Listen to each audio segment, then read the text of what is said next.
വള്ളലാർ രാമലിംഗസ്വാമികൾ ജീവകാരുണ്യ ഒഴുക്കത്തിൽ പ്രധാനമായും പറയുന്ന മറ്റു ചില കാര്യങ്ങൾ കൂടി നമുക്ക് നോക്കാം.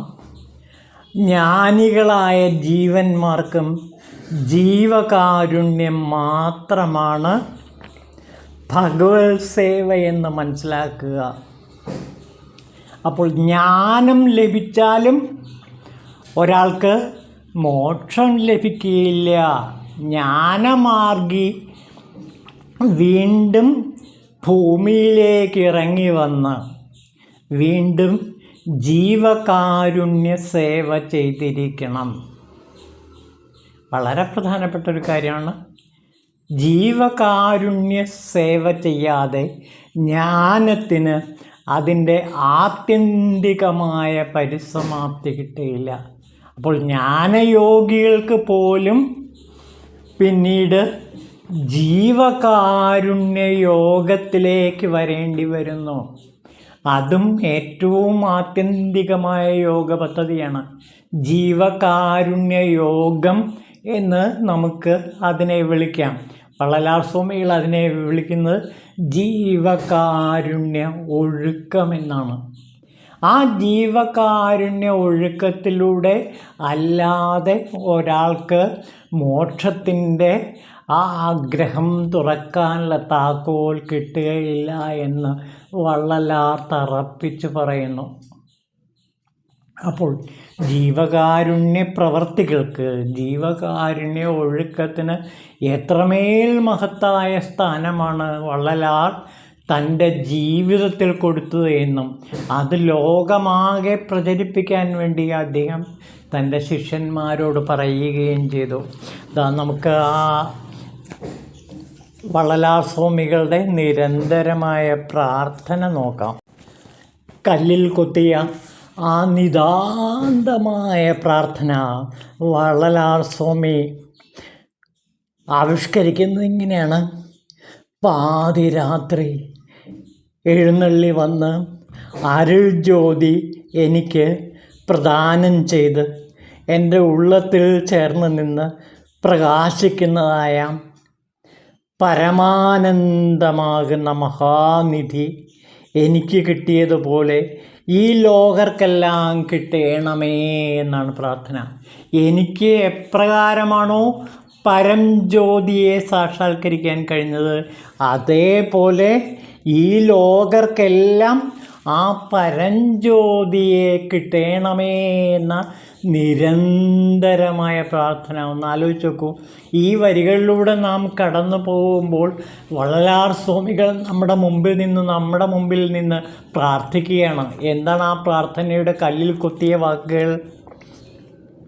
പരംജ്യോതി ദർശനം എനിക്ക് കിട്ടിയ ആ മഹാനിധി എനിക്ക് കിട്ടിയതുപോലെ ഈ ലോകർക്കെല്ലാം കിട്ടണമേ.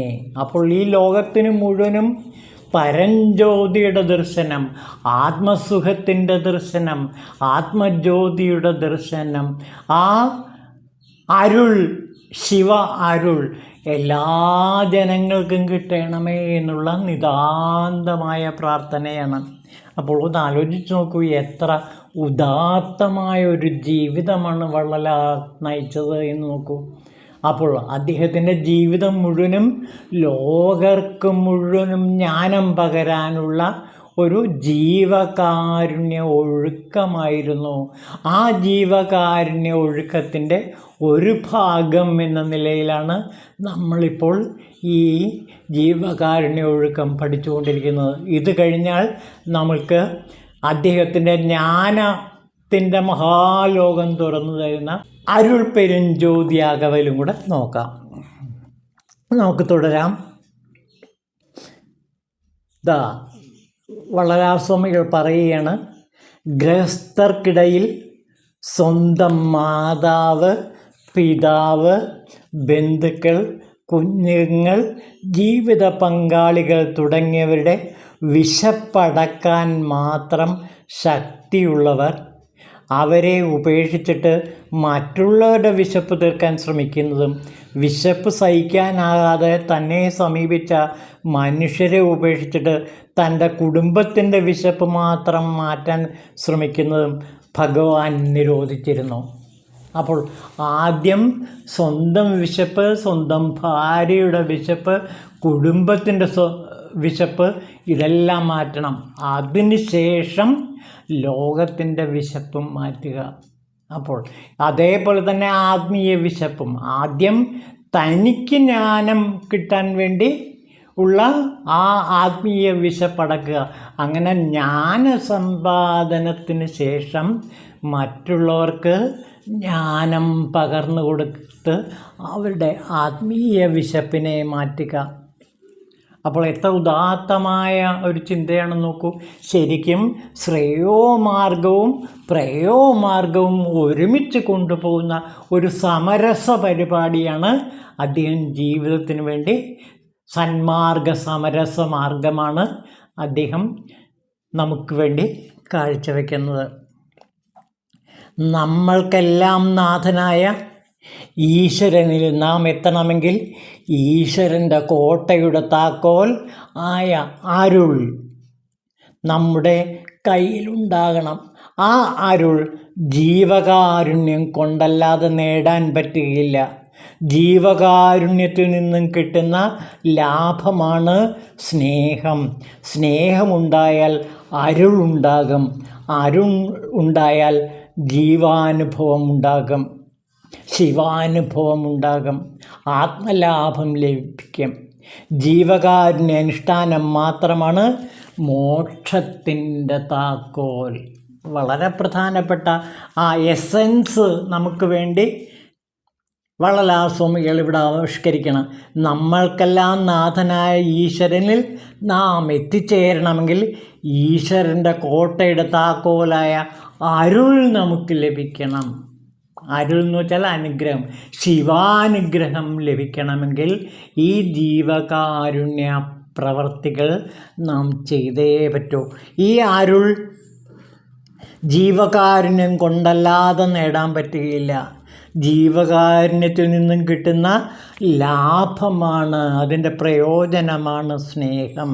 സ്നേഹമുണ്ടായാൽ അരുളുണ്ടാകും, സഹാനുഭൂതി ഉണ്ടാകും, അതേപോലെ അനുകമ്പ ഉണ്ടാകും. അരുളുണ്ടായാൽ ശിവാനുഭവം, ശിവൻ്റെ അരുൾ നമ്മിലേക്ക് ഒഴുകി വരും. അതുകൊണ്ട് ജീവകാരുണ്യ അനുഷ്ഠാനം മാത്രമാണ് മോക്ഷത്തിലേക്കുള്ള താക്കോൽ. അതിനാദ്യം ചെയ്യേണ്ടത് എന്താണ്? മാംസാഹാരത്തെ ഉപേക്ഷിക്കുക തന്നെ വേണം. മനുഷ്യരുടെ ധർമ്മമാണിത്. മാംസാഹാരം, മറ്റ് ജീവികളെ ഒരിക്കലും ഉപദ്രവിക്കരുത്, സഹായിക്കുക മാത്രമേ ചെയ്യാവൂ. അതുകൊണ്ട് നാം മാംസാഹാരം ഉപേക്ഷിക്കണം. ഇപ്പോൾ വിത്ത്, കായ, പഴങ്ങൾ ഇവയിൽ ജീവനുണ്ടല്ലോ എന്ന് പൂർവപക്ഷം ചോദിക്കുകയാണ്.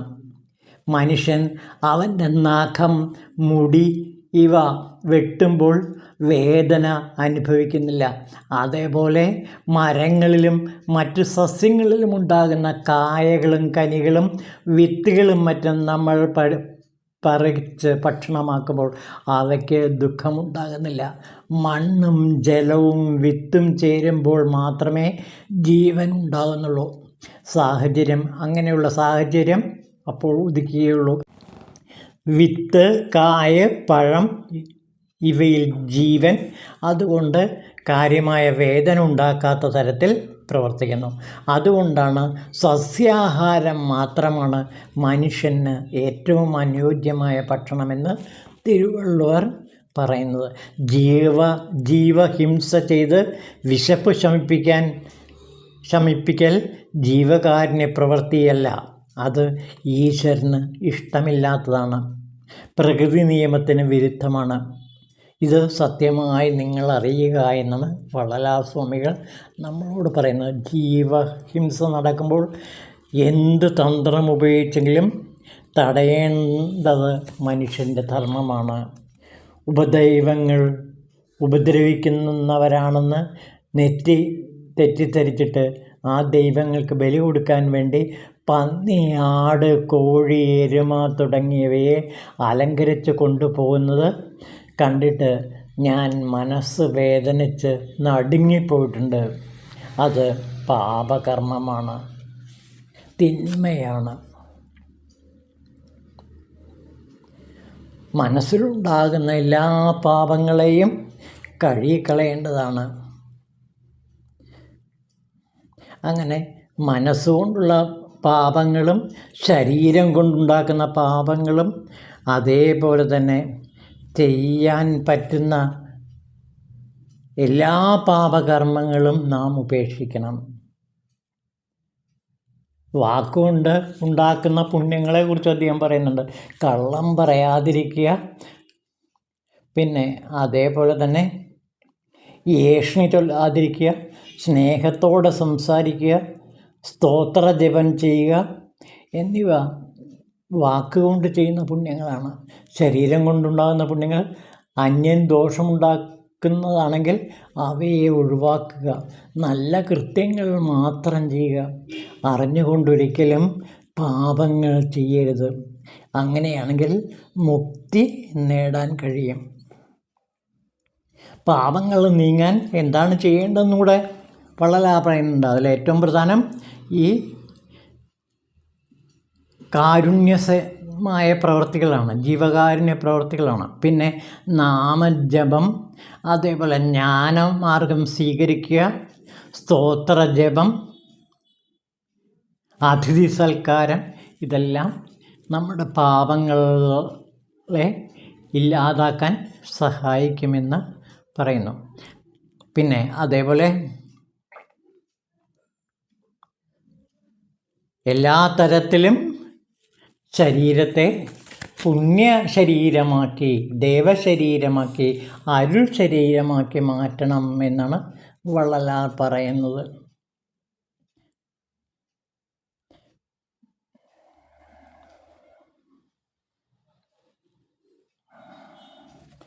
നമുക്ക് ആ പ്രധാനപ്പെട്ട വള്ളലാരുടെ ജീവകാരുണ്യൊഴുക്കത്തിലെ ആ ദർശനങ്ങളെ ഒന്നുകൂടി സംഗ്രഹിക്കാം. ഈശ്വരൻ ഒന്നേയുള്ളൂ, അത് അരുൾ പെരും ജ്യോതിയാണ്. ഉപദൈവങ്ങളെ പൂജിക്കാൻ വേണ്ടി ഒരിക്കലും ജന്തുബലികൾ ചെയ്യരുത്, മാംസാഹാരം കഴിക്കരുത്, ജാതിമത വ്യത്യാസങ്ങൾ പാടില്ല. ജാതിമത വിശ്വാസങ്ങളുടെ ദൈവത്തെ അറിയാൻ ഒരിക്കലും പറ്റുകയില്ല. ജാതിഭേദങ്ങളെല്ലാം തെറ്റാണ്. എല്ലാ ജീവനെയും തൻ്റെ ജീവനായി കരുതി സ്നേഹിക്കുക. വിശക്കുന്നതിൻ്റെ വിശപ്പ് തീർക്കുക മാത്രമാണ് മോക്ഷദാതാവിൻ്റെ ലക്ഷ്യം. പുരാണങ്ങളും ശാസ്ത്രങ്ങളും ആത്യന്തികമായ സത്യത്തെ വെളിപ്പെടുത്തി തരുന്നു. മരിച്ചവരെ ദഹിപ്പിക്കരുത്, സമാധിയിരുത്തുക, അവരെല്ലാം തിരിച്ചു വരുമെന്ന് വിശ്വസിക്കുക. ഇതിനു മുമ്പ് ദഹിക്കപ്പെട്ടവരും തിരിച്ചു വരിക തന്നെ ചെയ്യും.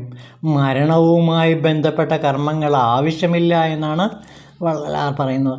അന്നദാനം നടത്തുക, ആ സമയത്ത് അന്നദാനമാണ് നടത്തേണ്ടത്. ഏറ്റവും വലിയ മരണാനന്തര കർമ്മം എന്ന് പറയുന്നത് അന്നദാനമാണ് എന്നാണ് വള്ളലാർ പറയുന്നത്. എല്ലാ പ്രവൃത്തിയും പൊതുനന്മയ്ക്ക് വേണ്ടി ചെയ്യുക. അദ്ദേഹം പറയുന്നത് ഏതൊരു പ്രവൃത്തിയും ജനനന്മയ്ക്ക് വേണ്ടി മാത്രം ചെയ്യുക. ഇതാണ് വള്ളലാർ ഈ കൃതിയിൽ ജീവകാരുണ്യ ഒഴുക്കത്തിൽ പ്രധാനമായിട്ടും നമ്മളോട് പറയുന്നത്. അങ്ങനെ നമുക്ക് ഇന്നത്തോടുകൂടി വള്ളലാർ രാമലിംഗസ്വാമികളുടെ ജീവകാരുണ്യ ഒഴുക്കം അവസാനിപ്പിക്കാം. ഇനി അദ്ദേഹത്തിൻ്റെ അരുൾ പെരും ജ്യോതിയാകവൽ എന്ന കൃതിയിലേക്ക് നമുക്ക് പ്രവേശിക്കാം. അപ്പോൾ 19-ാം നൂറ്റാണ്ടിൽ തമിഴകത്ത് പ്രവർത്തിച്ച് തമിഴകത്തെ ആകെ ജീവകാരുണ്യം കൊണ്ട് നിറച്ച ഈ മഹാൻ്റെ ജീവിതം മലയാളികൾക്ക് ഒന്ന് പരിചയപ്പെടുത്തി കൊടുക്കാനുള്ള ഒരു എളിയ ശ്രമം മാത്രമാണ് ഇവിടെ നമ്മൾ നടത്തിക്കൊണ്ടിരിക്കുന്നത്. ഇനി നമുക്ക് അരുൾ പെരും ജ്യോതി എന്ന മഹാകാവ്യത്തിൻ്റെ തിരുവരുട്പായിലെ ഏറ്റവും പ്രധാനപ്പെട്ട കാവ്യത്തിലേക്കാണ് ഇനി നാം പ്രവേശിക്കുന്നത്. ഓം ശിവായ നമഃ.